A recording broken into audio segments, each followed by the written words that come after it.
एक दिन मैं अपने मित्र को फ़ोन मिला रहा था कि इत्तेफाक से रॉन्ग नंबर लग गया। दूसरी तरफ से एक लड़की ने फ़ोन उठाया। आमतौर पर ऐसी स्थिति में रॉन्ग नंबर कहकर फ़ोन काट दिया जाता है, लेकिन यहाँ ऐसा नहीं हुआ। हम दोनों के बीच कुछ ही देर टेलीफोन सर्विस की गड़बड़ी को लेकर कुछ बातें हुई, लेकिन उन चंद बातों ने ही मेरे दिमाग में हलचल मचा दी। उसकी आवाज़ मेरे दिमाग में सितार की झनकार की तरह गूंज रही थी। वह बात करते करते बीच में हंसती थी तो ऐसा लगता था पत्थर पर विशाल शिलाओं पर उछल कूद मचाते हुए कोई पहाड़ी झरना बह रहा है। मेरी वह सारी रात बेचैनी के आलम में गुजरी। उसका फ़ोन नंबर मेरे मोबाइल में आ चुका था। अगले दिन सुबह सुबह मैंने उसे का नंबर मिला दिया। क्या बात है, वह खिलखिलाकर हंसी। आज फिर रॉन्ग नंबर लग गया? नहीं, मैंने अपनी तेज होती धड़कन को नियंत्रित करते हुए कहा, आज मैंने जानबूझकर मिलाया है। वाह क्या बात है, वह हंसते हुए बोली। आज की सुबह का आगाज़ कुछ खास लग रहा है। निस्संदेह उसकी हंसी में जैसे कोई जादू था, नशा था। मैं सकुचाते हुए पूछा, तुम्हारा नाम क्या है? यह पूछकर मुझे डर लग रहा था कि कहीं वह मेरा सवाल सुनकर फ़ोन न काट दे या नाराज़ न हो जाए। लेकिन ऐसा कुछ नहीं हुआ। मेरा सवाल सुनकर वह फिर हंसी और बड़े अलमस्त अंदाज में बिना किसी लाग लपेट के अपना नाम बता दिया, दीपाली। उसकी आवाज़ मेरे दिलो दिमाग में बस गई थी। बिना उसे देखे, बिना उसे जाने दिल के किसी कोने में मोहब्बत के अंकुर फूटने लगे। सचमुच मोहब्बत का एक खूबसूरत एहसास है, जवां दिलों का वह नगमा जो दिल में बजता है और उसकी स्वर लहरियां पूरे तन बदन को रोमांचित कर देती हैं। उस दिन दीपाली से मेरी काफ़ी देर तक बात हुई। रंगों के बारे में, किताबों के बारे में, वेस्टर्न म्यूजिक और देश की पॉलिटिक्स के बारे में। लगता था जैसे हर सब्जेक्ट पर उसकी गहरी पकड़ थी। इसके बाद हमारे बीच फ़ोन पर बातचीत का सिलसिला चल निकला। मैं रोज़ उसे फ़ोन मिलाता और देर तक बातें करता। हम दोनों के बीच जो बातें होती, उन बातों का कोई आधार नहीं था। कह सकते हैं कि हमारे बीच अधिकतर बेसिर पैर की बातें होती थी। मुझे उससे बातें करना बहुत अच्छा लगता था। मेरा बस चलता तो मैं बिना थके उससे 24 घंटे लगातार बातें करता। कुछ ही दिनों में हम दोनों एक अच्छे दोस्त बन गए। कभी कभी दीपाली भी मुझे फ़ोन करने लगी। बातों बातों में हमारे बीच जितनी नज़दीकियाँ बढ़ती जा रही थी, मेरी यह जानने की उत्सुकता बढ़ती जा रही थी कि दीपाली देखने में कैसी लगती होगी। जब जिज्ञासा बढ़ती गई तो एक दिन मैंने उससे पूछ ही लिया, तुम देखने में कैसी हो? मेरा मतलब तुम्हारी सुंदरता से है। दीपाली की खनकदार हंसी मेरे तन मन को रोमांचित कर गई। वह शायराना अंदाज में बोली, तुमने कभी शिलाखंडों पर बिखरी चांदनी को देखा है? मेरी कल्पनाओं में पाषाण शिलाओं पर फैली चांदनी का दृश्य घूम गया और मैंने बिना सोचे समझे हाँ कर दिया। समझ लो मैं बिल्कुल वैसी ही हूँ, बर्फ़ के पहाड़ों पर बिखरी चांदनी सी सुंदर, स्वच्छ और दिलकश। अब यह बताओ कि तुम कैसे हो? जवाब के साथ साथ उसने बिना मौका दिए सवाल कर दिया। मैं उस चांद की तरह हूँ जो चांदनी को बिखेरता है, जिसके बिना चांदनी का कोई अस्तित्व नहीं है। मेरा जवाब सुनकर दीपाली पहले से भी ज़्यादा ज़ोर से खिलखिलाकर हंसी। उस दिन के बाद पहले बीच और भी नज़दीकियाँ बढ़ती गईं। कह सकते हैं कि बातों के फैलाते दायरे चाहत के द्वार खोल गए। अभी हमारी बातचीत के सिलसिले को 1 सप्ताह ही हुआ था कि मैंने दीपाली से गंभीर मजाक कर दिया। उस दिन 1 अप्रैल था और रात को ही मैं योजना बना चुका था कि सुबह उठकर सबसे पहले दीपाली को अप्रैल फूल बनाऊंगा।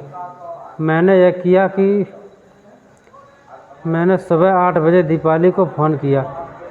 मैं घबराई आवाज़ में बोला, दीपाली मैं अचानक एक भारी मुसीबत में फंस गया हूँ, इसलिए मुझे 2-3 दिन के लिए फ़ोन नहीं कर सकूँगा, तुम भी मुझे फ़ोन मत करना। कैसी मुसीबत? तुम किस मुसीबत में हो, फंस गए हो? दीपाली ने परेशान होकर पूछा। एकाएक मेरा बीवी की तबीयत खराब हो गई, मैं उसे लेकर अस्पताल जा रहा हूँ। उसकी फर्स्ट डिलीवरी होने वाली है। तुम दुआ करना कि सब कुछ ठीक हो जाए और वह खूबसूरत बच्चे को जन्म दे। दूसरी तरफ सन्नाटा छा गया। लगा जैसे दीपाली की आवाज़ गले में फंस गई हो। फ़ोन डिस्कनेक्ट करके मैं यह सोच रहा था, खुश हुआ कि मैंने दीपाली को अप्रैल फूल बना दिया है। मैंने अपने ही सोच रखा था कि उसे कम से कम 1 घंटा कुछ नहीं बताऊंगा, उसके बाद फ़ोन करके बता दूंगा कि मैं उससे अप्रैल फूल बनाया था। 1 घंटे बाद मैंने दीपाली को फ़ोन किया तो मेरी आवाज़ सुनते ही उसने फ़ोन डिस्कनेक्ट कर दिया। मैंने फिर से उनको फ़ोन मिलाया, फिर वही हुआ। मेरी आवाज़ सुनते ही उसने फ़ोन काट दिया। इसके बाद मुझे एक और नई मुश्किल का सामना करना पड़ा। तीसरी बार जब मैं नंबर डायल किया तो दूसरी ओर घंटी बजती रही, लेकिन फ़ोन नहीं उठाया गया। इसके बाद फ़ोन स्विच ऑफ हो गया।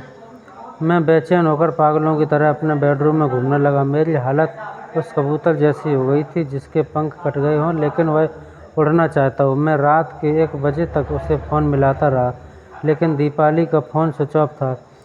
मेरी हालत ख़राब हो गई थी। मैं पूरी रात एक पल के लिए भी नहीं सो सका। सुबह होते ही मैंने फिर दीपाली को फ़ोन मिलाया।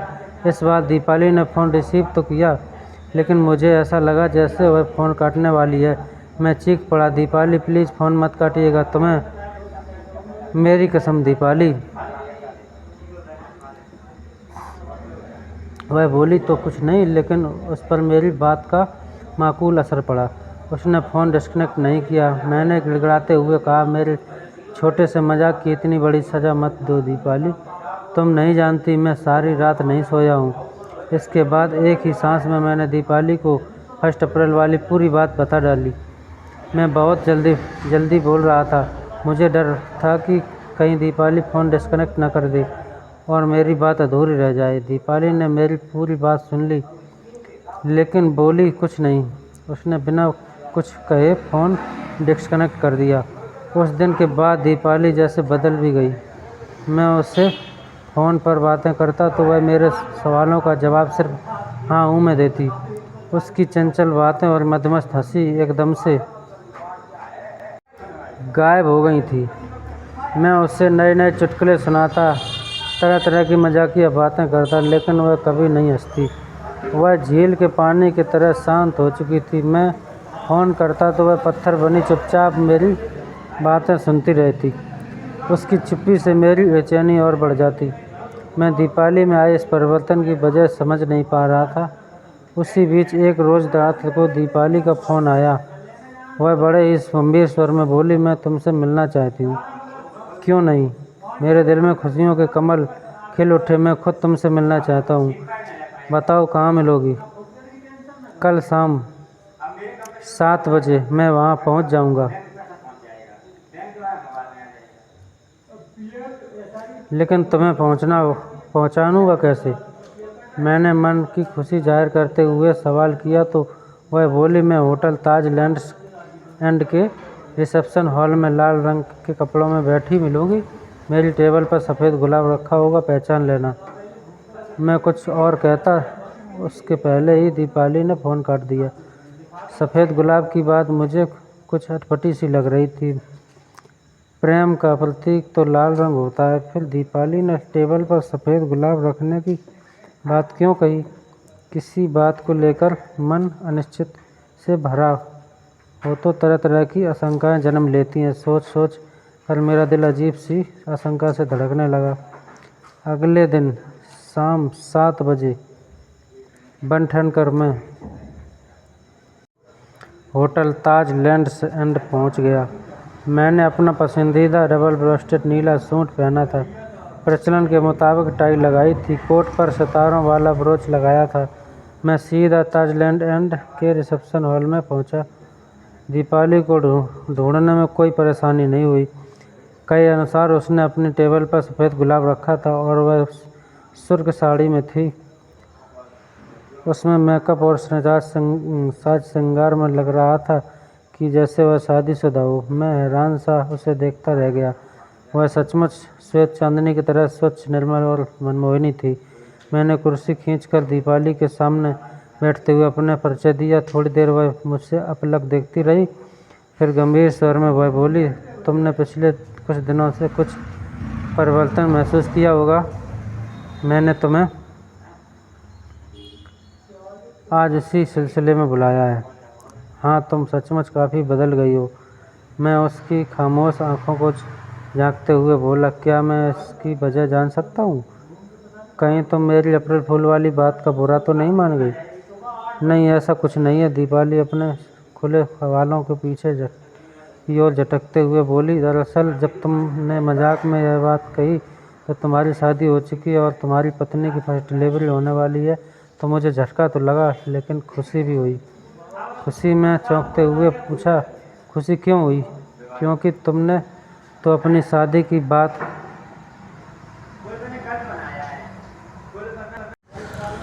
मजाक में कही थी, जबकि मैं सचमुच पहले से शादीशुदा थी। मेरा 2 साल का बेटा भी है। उसकी बात सुनकर मैं स्तब्ध रह गया। मुझे लगा जैसे किसी ने अचानक मेरी छाती में खंजर भोंक दिया। मेरे मुंह से घुटघुटी सी आवाज़ में चंद शब्द निकले, तुम्हारी शादी हो चुकी है? हाँ, आज मेरी शादी की 4थी सालगिरह है। मैं अपने पति और बेटे के साथ ही यहाँ सेलिब्रेशन के लिए आई हूँ। मुझे एक और झटका लगा। मैंने मन मसोसा और पूछा, तुम्हारा पति और बेटा, क्या वो भी यहाँ आए हैं? बस अपने आने ही वाले हैं, लेकिन तुम्हें चिंता करने की कोई ज़रूरत नहीं है। दरअसल मैं मजाकिया स्वभाव की हूँ। तुमसे जब मजाक में बातें आगे बढ़ीं तो मैंने मजाक में झूठ बोल दिया।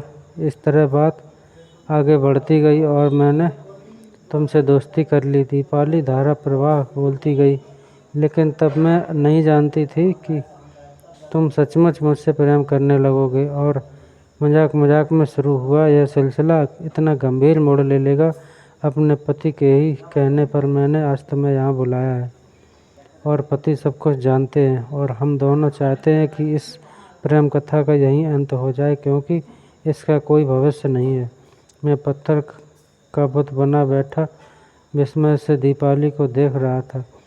तभी एक सुंदर से बच्चे को गोद में संभाले उसका पति भी रिसेप्शन हॉल में आ गया। मेरे नज़दीक आकर उसने मुझसे इस तरह मित्रतापूर्वक ढंग से हाथ मिलाया जैसे वह मुझे पहले से जानता हो। चंद बातों के बाद उन दोनों ने मेरी उपस्थिति में ही शादी की वर्षगांठ की खुशी में शैंपेन खोली और उसका पहला पैक बनाकर मुझे दिया। मैं उसे एक ही घूंट में पी गया। होटल से लौटकर मैं सीधे घर पहुंचा और बेहाल सा होकर बिस्तर पर गिर गया। मेरी आंखें धुआं हो रही थी और सिर चकरा रहा था। जिस दीपाली को मैंने अपनी दुनिया मान लिया था, जिसके आगे मैं कुछ सोच भी नहीं सकता था, आज पता चला कि उसकी पहले से शादी हो चुकी है। मैं उसे लेकर गंभीर था और वह मेरे साथ मजाक कर रही थी। मुझे खुद पर ही गुस्सा आ रहा था और तरस भी आ रहा। तभी मेरी निगाह सिरहाने साइड टेबल पर रखे मोबाइल पर पड़ी। सब कुछ इसी वजह से हुआ। न उस दिन रॉन्ग नंबर लगता और न बात यहाँ तक पहुँचती। मैंने गुस्से से मोबाइल उठाकर दीवार पर दे मारा। उसके टुकड़े कमरे में इधर उधर बिखर गए। मैंने तकिए में मुँह छिपा लिया। मेरी आँखों से झरझर आंसू बह रहे थे।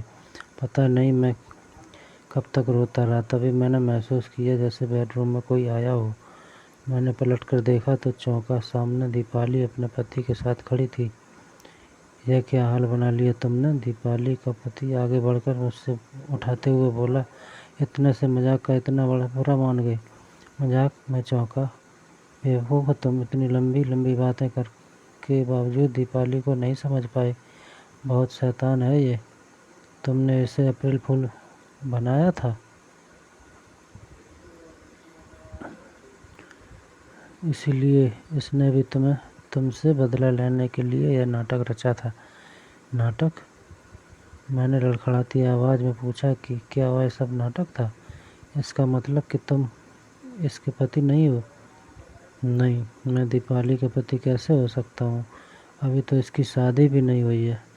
मैं इसकी बड़ी बहन का पति हूँ और जिस बच्चे को तुमने देखा था वह मेरा बेटा है। दरअसल दीपाली ने मुझे शादी की सालगिरह का यह सारा नाटक रखने के लिए कहा था, ताकि तुमसे तुम्हारे ही अंदाज में बदला ले सके। मैंने दीपाली की ओर देखा, वह मुझे देखकर बड़े ही मनमोहक ढंग से मुस्कुरा रही थी।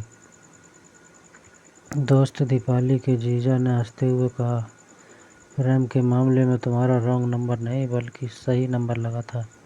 जितना प्रेम तुम दीपाली से करते हो उतना ही दीपाली भी तुमसे करती है। हकीकत बताने के बाद दीपाली के जीजा हम दोनों को अकेला छोड़कर बाहर चले गए। मैं उठकर उसका चेहरा गुलाबी हो गया था। उसके चेहरे पर वैसी लुनाई थी जैसे अपने प्रेमी का साथ पाकर किसी कुंवारी लड़की के चेहरे पर आ जाती है। क्या तुम सचमुच मुझसे प्रेम करती हो? मैंने दीपाली के चेहरे पर नज़रें जमाए हुए पूछा तो दीपाली की नज़रें झुकाकर स्वीकृति में सिर हिला दिया। मुझसे शादी करोगी? मैंने गंभीर होकर